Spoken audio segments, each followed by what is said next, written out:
வணக்கம் and welcome to the show interesting info. பிப்ரவரி 28 இன்னைக்கு நேஷனல் சயின்ஸ் டே அப்படின்னு சொல்லிட்டு இந்தியா வந்து செலிப்ரேட் பண்ணுறோம். இதுக்கான காரணம் என்னன்னு பார்த்தீங்கன்னா சந்திரசேகர ராமன், நம்ம சின்ன வயசில் கூட படிச்சிருப்போங்க ராமன் விளைவு அப்படின்னு சொல்லிட்டு. ஒளி வந்து பார்த்தீங்கன்னா கட்டளைகளாக பிரியும் அப்படின்றது ஒரு கண்டுபிடிச்சி 1928 முறையாக வந்து அந்த அறிக்கையை வெளியிட்டார். அப்படி அந்த கண்டுபிடிச்சதுக்கு அப்புறம் பார்த்தீங்கன்னா நிறைய இடங்களில் நிறைய துறைகளில் இது பயங்கரமாக யூஸ்ஃபுல்லாக இருந்துச்சு. அதுக்கு உதாரணம் சொல்லணும் அப்படின்னா இப்போ போதைப் பொருளாக கத்தின்னு வராங்க, இல்லை ஒரு பொருளை கத்தின்னு வராங்க அப்படின்னா அவங்க எங்கே அதை வச்சுக்கிறாங்கன்னே நமக்கு தெரியாது. அப்போ அதுக்கு என்ன பண்ணுறாங்கன்னா ஸ்கேன்ன்ற ஒரு விஷயத்தை கொண்டு வராங்க. அந்த ஸ்கேன் மிஷின் மூலமாகவே அவங்க எங்கே விதை வச்சிருக்காங்க அப்படின்றது நம்ம எல்லாருக்கும் தெரிஞ்சதில்ல.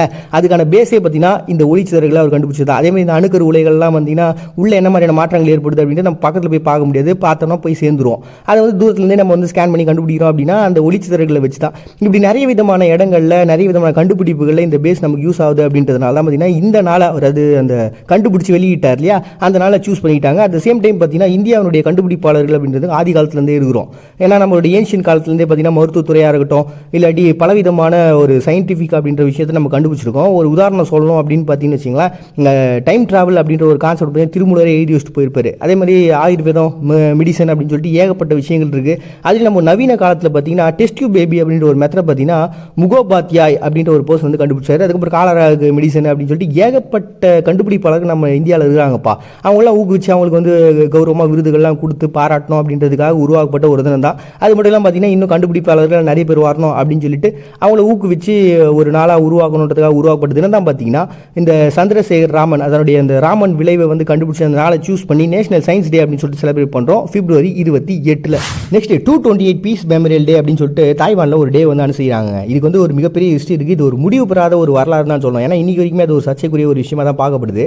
1947 என்ன பண்ணுறாங்கன்னா ஜப்பான்லாம் வந்து அவங்க நாட்டுக்கு திரும்பி போகிறாங்க. ஏன்னா ஜப்பான் என்ன பண்ணியிருக்காங்கன்னா தாய்வானை வந்து ஆக்கிரமிச்சு வச்சுருந்தாங்க. அந்த மாதிரி போயிட்டு இருக்க அந்த சமயத்தில் பார்த்தீங்கன்னா அங்கே இருக்கக்கூடிய ஒரு சிகரெட் விற்கக்கூடிய ஒரு பெண்மணிக்கும் அங்கே இருக்கக்கூடிய ஒரு அதிகாரிக்கும் ஒரு பெரிய பிரச்சனைன்றது உருவாகுது. அதை தொடர்ந்து பார்த்தீங்கன்னா நிறைய குழுக்கள் ஒன்றா சேர்றாங்க, அவங்களை எதிர்க்கிறாங்க. கிட்டத்தட்ட 30,000 பேர் இதில் வந்து ஒரு பெரிய லெவலில் பாதிக்கப்படுறாங்க. ஒவ்வொருத்தரையும் தேடி கண்டுபிடிச்சி இந்த ராணுவன்றது அவங்கள அழிச்சிக்கிட்டே இருக்காங்க, நிறைய பேர் கொலை பண்ணுறாங்க. இது ஒரு மிகப்பெரிய ஒரு பாதிப்பை அந்த நாட்டுக்கு ஏற்படுத்துது. நிறைய பேர் வருத்தம் அடைகிறாங்க. இதுக்காக நம்ம ஒரு டே வந்து உருவாக்கணும்னு சொல்லிட்டு அவங்க நினச்சிட்டே இருக்காங்க. பட் ஆனால் இந்த பிரச்சனைன்றது ஒரு முடிவு பெறாமல் இருக்குது. யார் தான் இதுக்கு உண்மையான காரணம் அப்படின்னு சொல்லிட்டு. அதுக்கப்புறம் பார்த்தீங்கன்னா பல வருடங்கள் கழிது 1995 என்ன பண்ணுறேன்னா லீ டெங் ஹி அப்படின்றவர் இது உண்மை என்ன அப்படின்றத கண்டுபிடிக்கிறதுக்காக நாங்கள் அதுக்கான நடவடிக்கைலாம் எடுப்பேன் அப்படின்னு சொல்லிட்டு அரசியலில் அவர் பேசின விஷயங்கள் மக்கள் மத்தியில் ஒரு மிகப்பெரிய எழுச்சியை ஏற்படுத்துது. அதுக்கப்புறம் அவர் ஜெயிச்சும் வராரு. அதனால் அவரால் உருவாக்கப்பட்ட அந்த தினம் தான் பார்த்தீங்கன்னா இன்னைக்கு 228, அதாவது 2/28 இந்த நாளில் தான் பார்த்தீங்கன்னா ஒரு மிகப்பெரிய பிரச்சனை ஏற்படுது. அதில் நிறைய பேர் இறந்தும் போனாங்க. அந்த நாளை நினைவு கூர்ந்து அதில் இறந்தவங்களுக்காக ஒரு அனுசரிப்பை உருவாக்கப்பட்ட தினம் தான் பார்த்தீங்கன்னா 228 பீஸ் மெமோரியல் டே அப்படின்னு சொல்லிட்டு தாய்வான் அனுசரிக்கிறாங்க பிப்ரவரி 28. நெக்ஸ்ட் டீச்சர்ஸ் டே அப்படின்னு சொல்லிட்டு அரபு கண்ட்ரியில் இருக்கக்கூடியவங்களா, அதாவது இந்த ஓமன், எகிப்து, Libya, Tunisia, Algeria, Morocco, Saudi Arabia, Yemen சொல்லி ஏகப்பட்ட நாடுகள் இருக்குங்க. இந்த நாட்டிலலாம் வந்து பார்த்திங்கன்னா டீச்சர்ஸுக்கு ஒரு மிகப்பெரிய பஞ்சன்றது எப்பவுமே இருந்துகிட்டு தான் இருக்குது. அதனால தான் பார்த்திங்கன்னா வேர்ல்டு வைடில் இருக்கக்கூடிய ஐரோப்பிய நாடுகள், உலக நாடுகள் எல்லாம் ஒன்றா சேர்ந்து அக்டோபர் 5 வந்து டீச்சர்ஸ் டே அப்படின்னு சொல்லிட்டு செலிப்ரேட் பண்ணாங்க. அதுலேயும் பார்த்திங்கன்னா இவங்க என்ன பண்ணுறாங்கன்னா இந்த நாளை சூஸ் பண்ணியிருக்காங்க. இதுலேயும் பார்த்திங்கன்னா நிறைய முரண்பாடுகள் இருக்குது. மார்ச் 1 வந்து அதை மாற்றிருக்காங்க அப்படி இப்படின்னு சொல்லிட்டு. பட் இருந்தாலும் இவ்வளோ நாடுகளில் பார்த்திங்கன்னா இன்றைக்கி இந்த பற்றாக்குறையெல்லாம் நம்ம குறைக்கணும், டீச்சர்ஸினுடைய ஒரு மதிப்பு நம்ம வந்து உலகத்துக்கு சொல்லணும். அப்படி தான் பார்த்திங்கன்னா நிறைய டீச்சர்ஸ் வருவாங்க, வேலை செய்வாங்க அப்படின்னு சொல்லிட்டு அவங்களை அங்கீகரிக்கக்கூடிய ஒரு நாளாக தான் பார்த்தீங்கன்னா டீச்சர்ஸ் டே அப்படின்னு சொல்லிட்டு அரபு கண்ட்ரீஸ்லாம் வந்து செலிப்ரேட் பண்ணுறாங்க பிப்ரவரி 28. நெக்ஸ்ட் அண்டாலூசியா டே அப்படின்னு சொல்லிட்டு ஸ்பெயின் ஒரு டே வந்து செலிப்ரேட் பண்ணுறாங்க. இந்த நாளை பொறுத்த வரைக்கும் இப்போ இந்தியாவில் கேரளா, தமிழ்நாடு அப்படின்னு சொல்லிட்டு நம்ம ஸ்டேட்டாக பிரிஞ்சிருக்கிறோம்ல, இந்த மாதிரி தான் பார்த்தீங்கன்னா இந்த அண்டாலூசியா அப்படின்ற ஒருத்தவங்க இவங்களோட ஹிஸ்ட்ரி அப்படின்னு பார்த்தீங்கன்னா ஆரம்பத்தில் வந்து இஸ்லாமியர்கள் இருந்திருக்காங்க. அதுக்கப்புறம் அவங்கள வந்து அழிச்சிட்டு வேற ஒரு கேங் உள்ளே வந்திருக்காங்க. அதுக்கப்புறம் கொஞ்சம் கொஞ்சமாக இஸ்லாமியர்கள் வந்து ஜெயிச்சு அந்த பகுதியை வந்து பிடிக்கிறாங்க. இப்படி வந்து பார்த்தீங்கன்னா ஒரு கட்டத்துக்கு அப்புறம் பல வருடங்கள் கழிச்சு, பல 100 வருடங்கள் கழிச்சதுக்கப்புறம் 1980 இந்த அண்டாலூசியா அப்படின்ற பகுதியில் அந்த இனக்குழுக்களுக்கு தனி ஒரு மதிப்பு கொடுத்து அவங்க இருக்கக்கூடிய ஒரு இடமா அது மாறுச்சு இல்லையா. அப்படி மாறின அந்த நாள் தான் பார்த்தீங்கன்னா ஸ்பெயினில் இருக்கக்கூடிய அந்த அண்டாலூசியான்றவங்க பொது விடுமுறையோட அவங்களுக்குன்னு ஒரு அங்கீகாரம் கொடுத்து அவங்களுக்குன்னு ஒரு தனி பகுதியாக உருவான அந்த நாளை வந்து செலிப்ரேட் பண்ணுறாங்க பிப்ரவரி 28. நெக்ஸ்ட் காலிவாலா டே அப்படின்னு சொல்லிட்டு ஒரு டே வந்து ஃபின்லாண்டு செலிப்ரேட் பண்ணுறாங்கப்பா. இதனால் பொறுத்த வரைக்கும் அவங்களுக்கு ஒரு கலாச்சார நாளாகவும் இருக்குது, அட் த சேம் டைம் கொடி நாளாகவும் பார்க்கப்படுது. இது என்னன்னு பார்த்தீங்கன்னா எலியாஸ் லோஸ் ரோட்டால் அப்படின்ற ஒரு பர்சன் என்ன பண்ணுறாரு, இந்த ஃபின்னிஷ் மொழி இருக்கு இல்லையா, அது வெறும் வாய் வழி கதைகளாகவும் புராணங்களாகவும் தான் இருந்தது.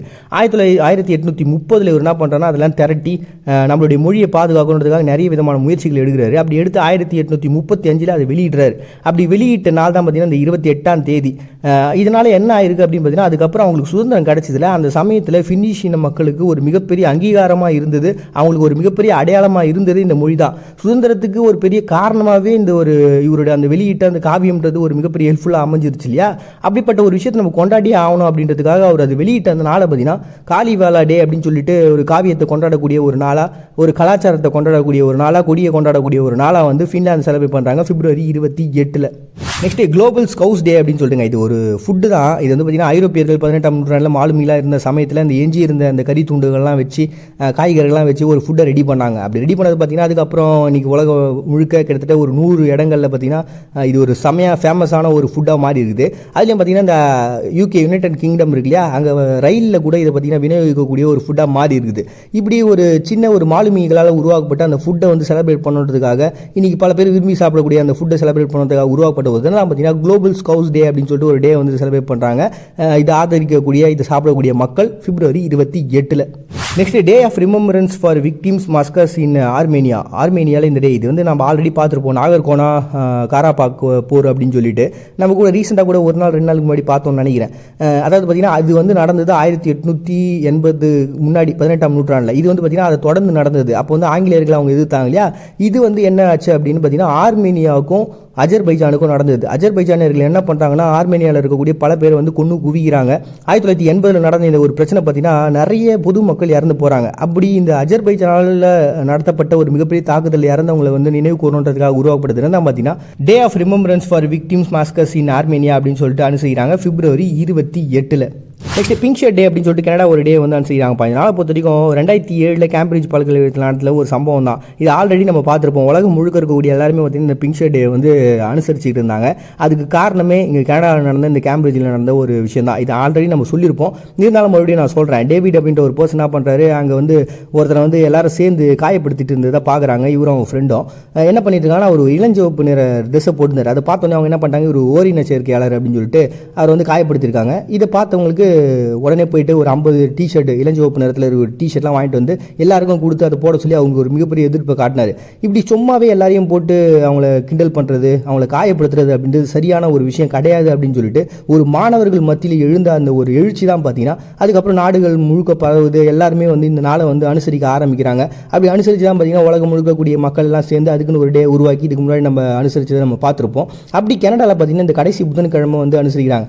2007 ஒரு நடந்த சம்பவம் பார்த்தீங்கன்னா இன்னைக்கு ஒரு மிகப்பெரிய எழுச்சியாக மாறி அது ஒரு அனுசரிப்பு நாளாக வந்து மாறி இருக்கு. அப்படி உருவான ஒரு நாள் தான் பார்த்தீங்கன்னா பிங்க் ஷர்ட் டே அப்படின்னு சொல்லிட்டு அனுசரிக்கிறாங்க கனடா கடைசி புதன்கிழமை இந்த வருஷம் பிப்ரவரி 28. நெக்ஸ்ட் நேஷனல் ஸ்லீப்பிங் டே அப்படின்னு சொல்லிட்டு ஒரு டேங்க. இந்த நாளை பொறுத்த வரைக்கும் எல்லாரும் தூங்குங்க. சரியாக தூங்கலனாலே எல்லா பிரச்சனையும் நமக்கு வந்துடும். மனசோர்வுலேருந்து எல்லா பிரச்சனையும் ஏற்பட்டுரும். நம்ம வேறு டென்ஷனாக சுற்றிட்டு இருப்போமா, அது நமக்கு மட்டும் பிரச்சனையாக இல்லாமல் சுற்றிட்டு இருக்கவங்களும் மிகப்பெரிய பிரச்சனையை உருவாகிடும். அதனால் ஒரு நாள் 7லேருந்து ஒரு 9 மணி நேரம் கண்டிப்பாக தூங்குங்க. ஒரு ஆழ்ந்த தூக்கம் தான் பார்த்தீங்கன்னா நம்மளை வந்து ரெஃப்ரெஷ் ஆக்கி நம்மளை ஒரு புத்துணர்ச்சியாக மாற்றும் அப்படின்னு சொல்லிட்டு சொல்லக்கூடிய ஒரு நாள் தான் இந்த நாள். இது வந்து பார்த்தீங்கன்னா சப்போஸ் நம்மளால் சரியாக தூங்க முடியாமல் கஷ்டப்பட்டு இருக்கோம் அப்படின்னா அது வந்து பகல் டைமில் தூங்குங்க. ஏன்னா சாரா மென்னிங் அப்படின்ற ஒரு பர்சன் என்ன பண்ணுறாங்கன்னா இதை பற்றின ஆராய்ச்சிலாம் நடத்தினப்ப பகல் டைமில் ஒரு 60லேருந்து 90 நிமிஷம் தூங்கினா போதும், அதை வந்து நம்ம ஈடு கட்டிடலாம், அதை சரியாக தூக்கம் இல்லாதவங்களுக்கு அப்படின்னு சொல்லிட்டு. அதுலேயும் பார்த்தீங்கன்னா ஜப்பானில் ஒரு விசித்திரமான ஒரு விஷயம். ஏன்னா ஜப்பானில் இப்போ வேலை செஞ்சுட்டு இருக்கவங்க வேலை சமயத்தில் அப்படி தூங்கிட்டாங்கன்னு வச்சுக்கோங்களேன், அது வந்து ஒரு பெரிய தப்பாக வந்து பார்க்க மாட்டாங்க. அவங்க வந்து எந்த அளவுக்கு ஒரு உடல் உழைப்பை வந்து அந்த வேலையில் கொடுத்துருக்காங்க அப்படின்னு சொல்லிட்டு அவங்கள பாராட்டுவாங்களாம். சும்மா அந்த காலை நீட்டி வச்சு தூங்குறதுலாம் கிடையாது. அவங்க வந்து வேலை செஞ்சுட்டு இருக்க சமயத்துலேயே அவங்க தூங்குறது அப்படின்றது எவ்வளோ பெரிய விஷயம். அதாவது அந்த வேலைக்கு அவங்க அந்த அளவுக்கு மதிப்பு கொடுத்து தான் என்ன ஆனாலும் சரி வேலை செஞ்சிடலாம் அப்படின்னு சொல்லிட்டு தன்னோட உடலினுடைய வலியை கூட பொருட்படுத்தாமல் அந்த வேலையை செஞ்சுருக்காங்கன்னு சொல்லிட்டு அவங்களை பெருமைப்படுத்துவாங்களாம். இந்த மாதிரியான விஷயங்கள் ஜப்பானில் நடந்துகிட்டு இருக்கு. அண்ட் இந்த பக்கம் பார்த்தீங்கன்னா இந்த அமெரிக்காவில் வந்து இது என்ன பண்ணுறாங்க, சரியாக தூங்குங்க அப்படின்னு சொல்லிட்டு மக்களுக்கு ஒரு விழிப்புணர்வு ஏற்படுத்தக்கூடிய ஒரு நாளாக வந்து செலிப்ரேட் பண்ணுறாங்க. அப்படி உருவாக்கப்படுறது தான் பார்த்தீங்கன்னா நேஷனல் பப்ளிக் ஸ்லீப்பிங் டே அப்படின்னு சொல்லிட்டு செலிப்ரேட் பண்ணுறாங்க அமெரிக்கா பிப்ரவரி 28. நம்மளோட உரிமைகளை பெற வேண்டிய சமயத்திலையும் கோவப்படாமல் அமைதியாக இருக்கிறது ஒரு விதத்தில் வன்முறை தான். ஏன்னா நம்மள மாதிரியே வேற ஒருத்தவங்களும் பாதிக்கப்படுவாங்க அப்படின்றத யோசிக்காமல் இருக்கிறதுனால மறுபடியும் எல்லாரும் நாளைக்கு வந்து சந்திக்கிறாரு விடுபடுறது நான் உங்கள் பண்ண நீங்கள் பார்த்துருக்கேன். இந்த நிகழ்ச்சி இன்ட்ரெஸ்டிங் இன்ஃபோ.